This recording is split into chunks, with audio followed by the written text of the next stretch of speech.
నా పేరు సీతాళ పాపారావు, పుసులూరు గ్రామం, పెదనందిపాడు మండలం, గుంటూరు జిల్లా. నేను 12 ఎకరాలు మిరపతోట వేసాను. 355 ఒక 6 ఎకరాలు, నాటు రకం 5 ఎకరాలు. అయితే ఈ సంవత్సరం బ్లాక్ ట్రిప్స్ వచ్చి తోటలన్నీ నల్లగా అయిపోయి ఇంకా మాడినట్టు అయిపోయింది. ఏం చేయాలో అర్థం కాక ఇక అన్ని రకాల మందులు, ఖరీదైన మందులు, ఎకరానికి 2,000, 3,000 రూపాయల మందులు వేసినా కూడా కంట్రోల్ కాలేదు. కాకపోతే ఇంకా వైకే ల్యాబొరేటరీస్ వాళ్ళవి వాయు యంత్ర అనే ఆర్గానిక్ మందులు ఉండేవి అని సంగతి తెలిసి, సరే పత్తిపాడులో ఏదో ఒక ప్లాట్లో వేసారు, అది బాగుందని అంటే పోయి చూసి వచ్చాను. అది చూసి వచ్చిన తర్వాత నేను దాదాపు 9 నుంచి 10 సార్లు 5 రోజులకు వాడాను ముందు.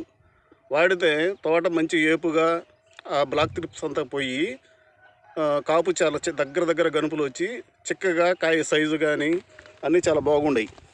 ఇక చూడండి తోట. ఈ మందు వాడచ్చు, అందరూ రైతులందరూ ఈ మందులు వాడి కమ్మగా పండించుకోవచ్చు, ఇబ్బంది లేదు. చాలా బాగా ఉంది. ఇంకా నేను దాదాపు ఇంకా 4 రోజులు ఈ మందులే వాడితే ఇంకా బాగా ఉంటుందని అనుకుంటున్నాను. రైతు పండించడానికి ఏమీ ఇబ్బంది లేదు, బ్రహ్మాండంగా పండించుకోవచ్చు.